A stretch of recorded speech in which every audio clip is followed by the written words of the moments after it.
You all know that I recently tore down my Whipple Supercharged Mustang and got rid of the Whipple Supercharger. I time-lapsed the entire thing, and we're moving on to better things with the Ess Supercharger. But that does mean I'm running a Black Friday sale on all my merch. We chopped the prices in half. No, I'm just kidding, by 15%, and everything is linked on my site. So if you guys are interested, I will link it once again in the description below. Let's get back to the video. We need a new intake manifold because I sold my stock Gen 3 intake manifold, and we have nothing to run on this thing. So we needed to come up with a solid choice for an intake manifold, and a lot of people suggested the 18 Plus, but ported. So I went on Facebook Marketplace, searched that thing up, and I found one for an absolute steal. We're gonna pick it up. Now, a lot of people were also suggesting the plasma intake, and they're all the way from Australia. Their intakes cost $3,500, their billet, and that's more for somebody that's running like a twin turbo setup and is pushing 40 pounds of boost through the intake manifold so it doesn't crack.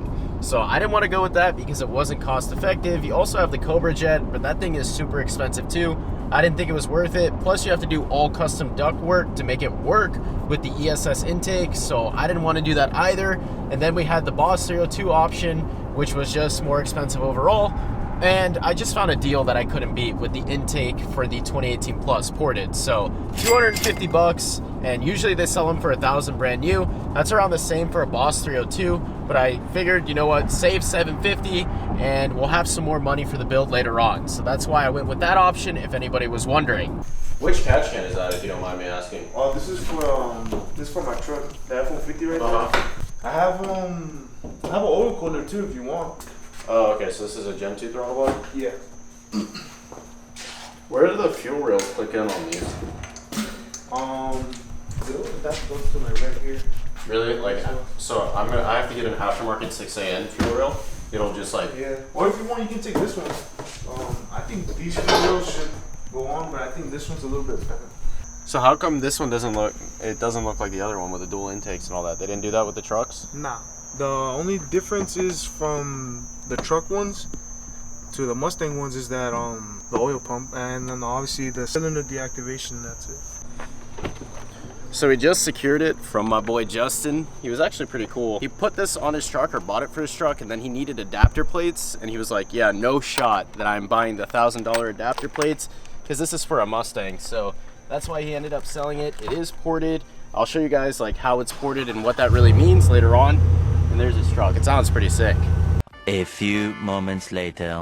And I'm just making sure it bolts to the heads because the head pattern might be different, but it is perfect. And then I'll just have all of this tightened down real nice so that nothing goes into the motor while it's sitting here, and I'll cover this up. But now you guys get the general idea of what this is gonna look like. And it looks pretty sleek. I like how it's black. The regular Gen 3 manifolds are silver on top. The next day. I'm also gonna go ahead and do the IMRC lockout kit. So basically the intake manifold runners are controlled by this actuator system, stock with a stock manifold, and apparently it's very advantageous when you go boosted to put them in the open position so that for whatever reason more boost is generated and that they don't close. So we're gonna delete all of this mess that's going on right here. It's literally just a few torque spits.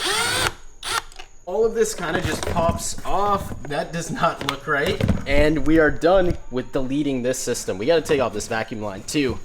Oh, actually pretty cool, and shows you all the function of that intake manifold runner flaps. So we'll show you in just a second. So right now this is obviously open, but now I'm gonna go ahead and press this, and as you can see, the flaps closed. So in a stock Mustang or a stock F-150, when you're not wide open throttle, they close like that to help channel air more efficiently, and I guess it helps with gas mileage and that type of stuff.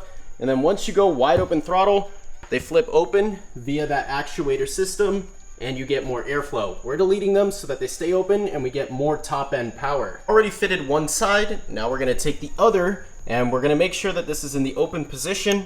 Everything will line up, and then we can put our torque spit back in, and it's pretty much all locked out.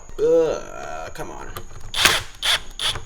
The literal last thing I need to do is put on some new manifold gaskets, and looking nice and pretty. Sweet, that is now done. Buttery smooth, easy install. So I already have the ported intake manifold. What else could I possibly need? Let's think. I'm gonna need a throttle body. So we're gonna be picking up my buddy's stock Gen 3 throttle body. Obviously he's no longer using it, so I'm gonna pick it up, use it on my setup. And I spoke to AJ, the owner of ESS Superchargers, and he told me, you know what, you don't need a ported throttle body, you don't need to get a bigger throttle body, the stock Gen 3 throttle body will be perfect. And I was also offered a ported throttle body, but I'm gonna save some money, run the one that's recommended by the owner of ESS Superchargers, and we should be all good.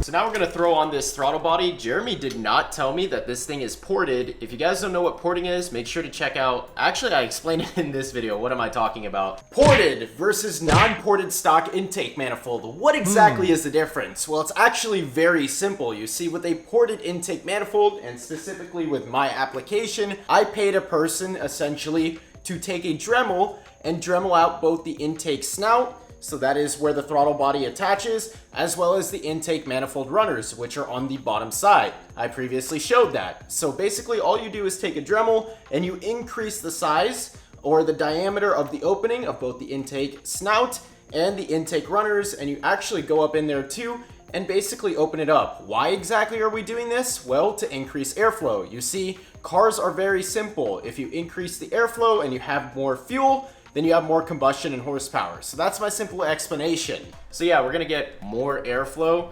Not really, the porting job is not that good, but it'll still do the job. So we're gonna throw this thing on. It's a couple of bolts straight onto the intake manifold where you see that green gasket. And then we're gonna get straight to boosting this car today. So you'll see a separate unboxing video, and then you'll see a boosting video. So we got a lot to do. This is how the throttle body goes on though. And then you just basically put these in. 3 days later. Well, it looks like these bolts are not the correct ones. It's currently Thanksgiving, so it's not like I can go to the Ford dealer and get some new bolts. But on that note, we're gonna go ahead and conclude this video. You guys learned a lot. You comment, like, and subscribe.